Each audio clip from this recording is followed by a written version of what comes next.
Hello guys, welcome back to the channel. आज हम continue करने वाले द ईस्ट पैलेस की कहानी। अगर आपने इससे पहले की वीडियो नहीं देखी है तो वीडियो के डिस्क्रिप्शन में लिंक पर क्लिक करके आप देख सकते हैं। जैसा कि हमने लास्ट वीडियो में देखा था कि कहानी बहुत ही सस्पेंसफुल जगह पर खत्म होती है। गुचियन एक बहुत ही पावरफुल स्पिरिट के सामने खड़ा रहता है और प्रिंस योनगन की जान खतरे में होती है। आगे की कहानी में हम देखते हैं कि महल में होने वाली सभी घटनाओं के पीछे सिर्फ एक घोस्ट अटैक नहीं है, इसके पीछे है कई सालों पुराना राज और खून से जुड़ा हुआ एक भयानक कर्ज। आगे हम देखते हैं कि गुचियन उस स्पिरिट से फाइट कर रहा होता है जो प्रिंस के शरीर पर कंट्रोल जमाने की कोशिश कर रहा होता है। नॉर्मल लोगों के लिए ये सिर्फ एक इनविजिबल फोर्स हो सकता है, लेकिन गुचियन क्लियरली देख सकता है कि यह स्पिरिट कितनी डेंजरस है। हर बार जब गुचियन उस स्पिरिट को रोकने की कोशिश करता है तब वो स्पिरिट और ज्यादा वायलेंट हो जाती है। रूम के अंदर रखी चीजें हिलने लग जाती है, दरवाजे जोर जोर से बंद होकर खुलने लग जाते हैं, प्रिंस का शरीर अनकंट्रोलेबली कांपने लग जाता है। महल के लोग बाहर खड़े ये सब देखकर डर जाते हैं। किसी को समझ नहीं आ रहा होता है कि आखिर क्या हो रहा है। गुचियन एक डेंजरस डिसीजन लेता है। गुचियन समझ जाता है कि अगर अभी स्पिरिट को नहीं रोका गया तो प्रिंस की जान बचाना इम्पॉसिबल हो जाएगा। इसलिए वो एक रिस्की रिचुअल परफॉर्म करने का फैसला करता है। ये रिचुअल इतना डेंजरस होता है कि अगर एक छोटी सी भी गलती हो जाए तो उसकी खुद की जान जा सकती है। सियांग गुचियन को रोकने की कोशिश करती है, लेकिन गुचियन कहता है कि अब उनके पास कोई और ऑप्शन नहीं है। उसका मानना है कि कुछ लोगों को बचाने के लिए कभी कभी खुद को खतरे में डालना ही पड़ता है। काफी स्ट्रगल और सस्पेंस के बाद रिचुअल सक्सेसफुल हो जाता है। प्रिंस की सांसें नॉर्मल होने लग जाती हैं। उसकी आंखों का अजीब बदलाव धीरे धीरे खत्म होने लग जाता है। सब लोग रिलीफ की सांस लेते हैं। किंग भी पहली बार थोड़ा शांत नजर आता है, लेकिन गुचियन खुश नहीं होता है। वो जानता है कि ये सिर्फ एक टेम्पररी सोल्यूशन है। वो इविल स्पिरिट अभी भी कहीं न कहीं मौजूद है और जब तक उसकी आइडेंटिटी रिवील नहीं होती तब तक खतरा नहीं टाला जा सकता। अब कहानी इन्वेस्टिगेशन मोड में चली जाती है। गुचियन और सियांग डिसाइड करते हैं कि वो पैलेस के पुराने रिकॉर्ड्स और हिस्ट्री को चेक करेंगे। उन्हें लगता है कि प्रेजेंस में जो कुछ भी हो रहा है उसका कनेक्शन डायरेक्टली पास्ट से ही है। दोनों महल के पुराने डॉक्यूमेंट्स और रिकॉर्ड देखना शुरू करते हैं। वे जितना ज्यादा इन्वेस्टिगेशन करते हैं उनको उतने ही ज्यादा शॉकिंग सीक्रेट्स के बारे में पता चलता है। इन्वेस्टिगेशन के दौरान उन्हें पता चलता है कि पैलेस बाहर से जितना सुंदर दिखता है अंदर से वो उतना ही ज्यादा डार्क है। कई सालों से यहाँ पावर्स के लिए लोग एक दूसरे को धोखा देते आए हैं। कई इनोसेंट लोगों को झूठा इल्जाम लगाकर उन्हें सजा दी गई थी। कई लोगों की डेथ को एक्सीडेंट बताया गया था जबकि असल में वो मर्डर्स थे। ये सब जानकर गुचियन भी शॉक हो जाता है। उसे एहसास होता है कि रॉयल फैमिली का पास्ट बिल्कुल भी साफ नहीं है। आगे हम देखते हैं कि सियांग एक नमक के गोदाम में पहुंचती है और स्पिरिट से बात करने की कोशिश करती है ताकि वो महल में होने वाली घटनाओं का राज जान सके। स्पिरिट्स बार बार एक ही बात दोहराती है, हम दोषी नहीं थे, हमें धोखा दिया गया, हमें इंसाफ चाहिए। इन्वेस्टिगेशन के दौरान गुचियन के सामने एक और इम्पोर्टेंट नाम आता है। ये पैलेस की सबसे पावरफुल और इन्फ्लुएंशियल वुमेन में से एक थी। उस वुमेन के ऊपर एक झूठा इल्जाम लगाया गया था जिसके कारण उसने सुसाइड कर लिया। सुसाइड करने से पहले उस महिला ने महल के लोगों को एक बहुत ही भयानक श्राप दे दिया। उसने कहा कि जिस रॉयल ब्लड लाइन ने उसकी जिंदगी तबाह की है वो कभी चैन से नहीं रह पाएगा और तभी से महल में कर्ज का साया मंडराने लगा। अब गुचियन को समझ आ जाता है कि प्रॉब्लम किसी एक स्पिरिट का नहीं है, ये पूरा का पूरा कर्ज है। एक ऐसा कर्ज जो generation after generation pass on होता रहा है। हर नई जनरेशन उसका शिकार बन जाती है। इसी वजह से रॉयल हायर्स की मिस्टीरियस डेथ हो रही है और इसी वजह से ईस्ट पैलेस को लोग हॉन्टेड पैलेस के नाम से भी बोलने लगे हैं। आगे हमें एक बहुत ही शॉकिंग ट्रूथ के बारे में पता चलता है। महल के जिन लोगों को उस लेडी के श्राप के बारे में पता था उनको चुप करने के लिए महल के पावरफुल लोगों ने उनको जिंदा जला दिया ताकि यह बात बाहर ना फैल सके। इन लोगों की रेस्टलेस सोल्स अभी भी महल में भटकती रहती है। वो रिवेंज नहीं चाहती बल्कि जस्टिस चाहती है।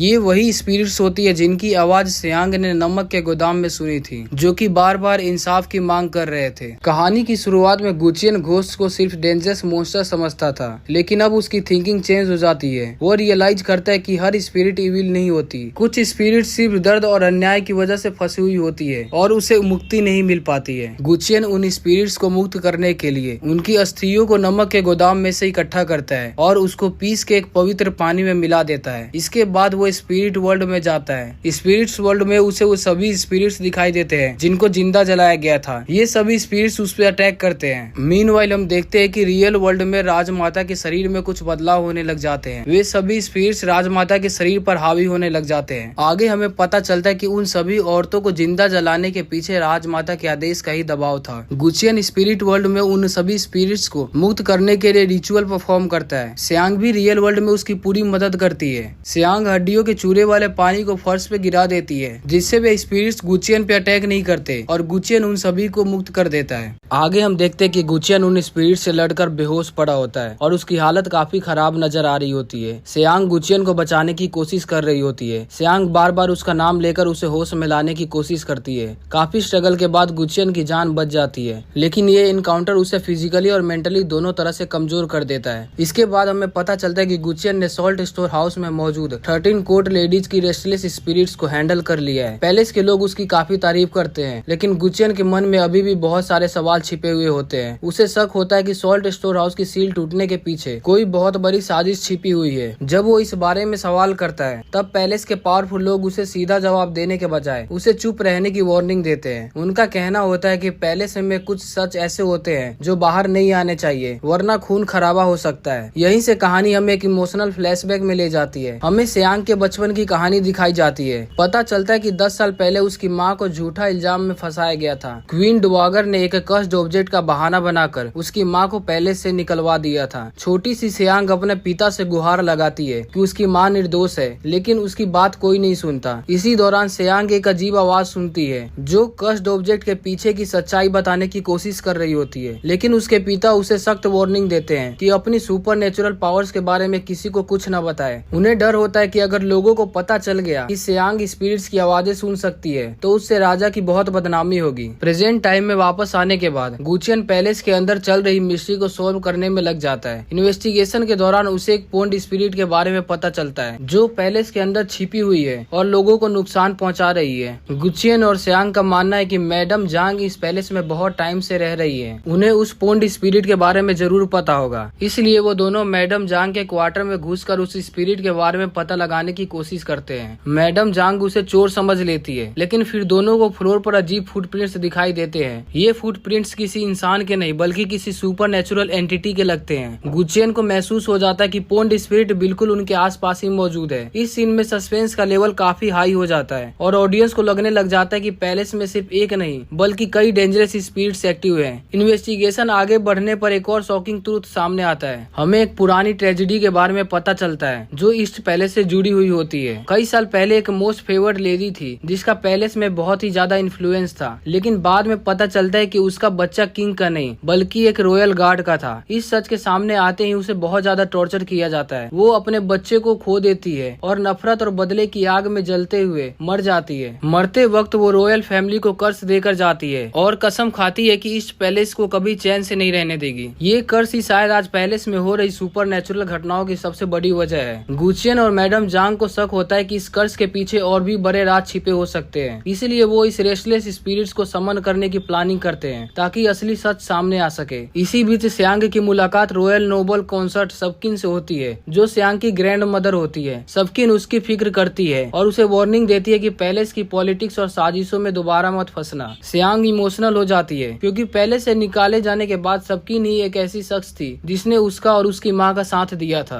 दूसरी तरफ गुचियन की सिचुएशन और भी ज्यादा खराब हो जाती है। पैलेस की डार्क एनर्जी उसकी लाइफ फोर्स को लगातार धीरे धीरे खत्म कर रही होती है। किंग उसे ऑर्डर देता है कि क्वीन डवागर के बर्थडे बैंक्वेट से पहले पोन्ड स्पिरिट को खत्म करना ही होगा। अगर वो फेल हुआ तो उसकी मौत पक्की है। अब गुचियन के पास बहुत कम वक्त बचा हुआ होता है। आगे हम देखते कि गुचियन और सियांग एक हॉन्टेड लोकेशन तक पहुंचते हैं जहां रॉयल गार्ड की स्पिरिट एक्टिव होती है। अचानक एक जबरदस्त सुपर नेचुरल फाइट शुरू हो जाती है। स्पिरिट्स और गुचियन के बीच में डेडली बैटल होता है। तलवारों की टकराहट और पैरानॉर्मल पावर्स के बीच पूरा सीन काफी इंटेंस बन जाता है। फाइट के दौरान स्पिरिट बार बार एक ही बात बोलता है कि उसने कोई क्राइम किया था और अब उसे उस क्राइम का बोझ उठाना पड़ रहा है। यहीं से पता चलता है कि रॉयल गार्ड भी किसी बड़ी साजिश का शिकार बना था, लेकिन असली हॉरर अभी बाकी होता है। जब गुचियन और सियांग वहाँ से निकलने की कोशिश करते हैं तब एक और डेंजरस एंटिटी सामने आ जाती है। ये एक ग्विमाय होती है जो लोगों को उनके सबसे प्यारे इंसान का रूप दिखाकर मौत की तरफ खींच लेती है। गुचियन को अपनी मरी हुई माँ नजर आती है। उसकी माँ उसे प्यार से अपने पास बुलाती है। कुछ पल के लिए गुचियन भी इमोशनल हो जाता है और उसकी तरफ बढ़ने लग जाता है, लेकिन सियांग समझ जाती है कि ये सब एक इल्यूजन है। वो गुचियन को रोकने की कोशिश करती है, तभी वो हॉरिफाइंग स्पिरिट अपना असली रूप दिखा देती है और दोनों पर अटैक कर देती है। स्टोरी और भी सस्पेंसफुल और टेरिफाइंग हो जाता है। गुचियन और सियांग दोनों एक पावरफुल इविल स्पिरिट के सामने फंस चुके होते हैं। एक हॉरिफाइंग स्पिरिट की हेल्प से सियांग गुचियन की जान बचाती है, पर गुचियन की एनर्जी बहुत ज्यादा कम हो चुकी होती है। आगे हम देखते हैं कि क्वीन डवागर की जन्मदिन की तैयारियां चल रही होती है, लेकिन सेलिब्रेशन के पीछे सबके मन में एक ही सवाल होता है, क्या गुचियन सच में पोन्ड स्पिरिट को खत्म कर पाएगा या फिर असली खतरा अभी भी पैलेस के अंदर छिपा हुआ है। किंग को रिपोर्ट मिलती है कि प्रिंस योंगन की तबीयत में अचानक सुधार आ गया है। जो प्रिंस मौत के करीब था वो अब बिल्कुल ठीक नजर आ रहा है। पैलेस के लोग इसे गुचियन की जीत मानते हैं और कहते हैं कि उसने पोन्ड स्पिरिट को हरा दिया है, लेकिन गुचियन खुद इस बात से संतुष्ट नहीं होता। उसे लगता है कि कहानी में कुछ न कुछ गड़बड़ जरूर है। उसका मानना है कि इतनी सालों से पैलेस को डराने वाली इविल स्पिरिट इतनी आसानी से खत्म नहीं हो सकती। दूसरी तरफ सियांग 3 दिन तक बेहोश रहने के बाद होश में आती है। जब वो जागती है तो उसे पता चलता है कि वो लगातार 3 दिन और 3 रात तक सो रही थी। उसकी दोस्त उसके लिए दवा और राइस केक लेकर आती है और दोनों के बीच हल्का फुल्का इमोशनल मोमेंट भी देखने को मिलता है। इसी दौरान सियांग और गुचियन की बॉन्डिंग भी पहले से काफी ज्यादा मजबूत नजर आती है। दोनों अब सिर्फ इन्वेस्टिगेशन पार्टनर्स नहीं थे, बल्कि एक दूसरे पर भरोसा भी करने लगे थे। कहानी आगे बढ़ती और हमें पोन्ड स्पिरिट की असली कहानी के और भी टुकड़े देखने को मिलते हैं। गुचियन को शक होता है कि जिस औरत की स्पिरिट पैलेस में भटक रही है उसके साथ बहुत बड़ा अन्याय हुआ था। फ्लैशबैक में पता चलता है कि एक फेवर्ड कोर्ट लेडी पर झूठा आरोप लगाया गया था। उसे पैलेस की पॉलिटिक्स का शिकार बनाया गया था। उसका बच्चा भी उससे छीन लिया गया और उसे इतना दर्द दिया गया कि उसकी मौत के बाद उसकी आत्मा बदले की आग में जलने लगी। गुचियन समझ जाता है कि सिर्फ स्पिरिट को हराना काफी नहीं है, उसकी नफरत और दर्द को खत्म करना भी जरूरी है। इसीलिए वो एक स्पेशल रिचुअल की तैयारी करता है। सियांग भी उसकी मदद करती है। एक पुराने कपड़े से धागा निकाला जाता है और उस धागे को खून से रंग कर एक तीर के साथ बांधा जाता है। गुचियन का मानना होता है कि अगर स्पिरिट्स के दर्द को समझा जाए तो उसकी रेजेंटमेंट कम की जा सकती है। रिचुअल के दौरान माहौल काफी ज्यादा इमोशनल हो जाता है। स्पिरिट के सामने उसके खोए हुए बच्चे और उसके साथ हुए अन्याय की बात की जाती है। गुचियन उससे कहता है कि बदला उसका खोया हुआ बच्चा वापस नहीं ला सकता और उसे अपनी आत्मा को आजाद कर देना चाहिए। कुछ देर के लिए लगता है कि स्पिरिट शांत हो गई है और पैलेस पर मंडरा रहा खतरा खत्म हो गया है। इसी बीच सबसे बड़ी खबर आती है। प्रिंस योंगन पूरी तरह रिकवर हो चुका होता है। पैलेस में खुशी की लहर दौड़ जाती है। सब लोग गुचियन की तारीफ करने लगते हैं, लेकिन सियांग को अभी भी चैन नहीं मिलता। उसके मन में उसकी माँ की मौत और उसके साथ हुए अन्याय का सवाल अब भी जिंदा होता है। इन्वेस्टिगेशन करते करते सियांग को एहसास होता है कि उसकी माँ को सिर्फ पैलेस से निकाला नहीं गया था, बल्कि उसके खिलाफ एक साजिश रची गई थी। यहीं से स्टोरी का सबसे इम्पोर्टेंट पॉलिटिकल ट्रैक शुरू होता है। सियांग क्वीन डोवागर के सामने पहुंचती है। क्वीन डोवागर उसे देखकर बिल्कुल भी खुश नहीं होती। दोनों के बीच में काफी टेंस कन्वर्सेशन होता है। सियांग सीधा आरोप लगाती है कि उसकी माँ को झूठे इल्जाम में फंसाया गया और सोल्ट स्टोर हाउस वाली घटना को छुपाने के लिए उसे बलि का बकरा बनाया गया। क्वीन डोवागर पहले सब कुछ झूठ बताती है। वो कहती है कि सियांग की माँ ने कस्ड ऑब्जेक्ट छिपाया था और उसी जुर्म में उसे सजा मिली, लेकिन सियांग पीछे नहीं हटती। वो बार बार सवाल करते रहती है और धीरे धीरे क्वीन डोवागर को गुस्सा बढ़ने लग जाता है। गुस्से में आकर क्वीन डोवागर एक ऐसी बात बोल देती है जो पूरी कहानी ही बदल देती है। वो कबूल कर लेती है कि उसने फेवर्ड कोर्ट लेडी को टॉर्चर करवाया था और उसके गर्भ में पल रहे बच्चे को भी मरवाया। ये कन्फेशन सुनते ही सब कुछ बदल जाता है। सियांग इसी पल का इंतजार कर रही थी। उसके पास क्वीन डोवागर के जुर्म का सबूत आ चुका होता है। अब सियांग फैसला करती है कि वो इस सच को पूरे कोर्ट और किंग के सामने लाएगी। क्वीन डोवागर उसे धमकाती है। वो कहती है कि एक निकाली हुई राजकुमारी की बात पर कोई भरोसा नहीं करेगा, लेकिन सियांग जवाब देती है कि सच चाहे जितना भी छुपाया जाए एक दिन सामने जरूर आता है। ये सीन पूरे एपिसोड का इमोशनल और पावरफुल हाईलाइट बन जाता है। दूसरी तरफ गुचियन की इन्वेस्टिगेशन भी नहीं रुकती है। उसे लगता है कि पोन्ड स्पिरिट ही सब कुछ नहीं है, पैलेस में और भी गहरे राज छिपे हुए हैं। जब वो किंग से बात करता है तब एक और शॉकिंग इन्फॉर्मेशन सामने आता है। पता चलता है कि सिर्फ एक या दो नहीं बल्कि कई शहजादों की मौत अजीब हालतों में हुई थी, लेकिन गुचियन को लगता है कि कोई सच जानबूझकर छिपा रहा है। अगर पोन्ड स्पिरिट सच में खत्म हो चुकी है तो फिर इतने सालों से चल रहे कर्स असल में किस चीज का था। एपिसोड के फाइनल मोमेंट्स में सियांग को कुछ अजीब विजन्स और आवाजें सुनाई देने लगती हैं, जैसे कोई अनजानी ताकत उसे पैलेस के सबसे बड़े सीक्रेट की तरफ ले जा रही हो। उसे महसूस होता है कि उसके पिता, उसकी माँ और पैलेस के पुराने राजों के बीच कोई ऐसा कनेक्शन है जो अब तक किसी को भी नहीं पता, और कहानी यहाँ से एक नए मिस्ट्री की तरफ शिफ्ट हो जाता है। तो दोस्तों, आपको क्या लगता है, क्या क्वीन डोवागर का सच सबके सामने आएगा? क्या पोन्ड स्पिरिट वाकई खत्म हो चुकी है या फिर पैलेस के अंदर अभी भी कोई और ज्यादा डेंजरस इविल फोर्स छिपी हुई है? अपनी राय कमेंट सेक्शन में जरूर दें और आगे की कहानी जानने के लिए चैनल को सब्सक्राइब करें और वीडियो अच्छी लगी हो तो वीडियो को लाइक करें। मिलते हैं अगली वीडियो में।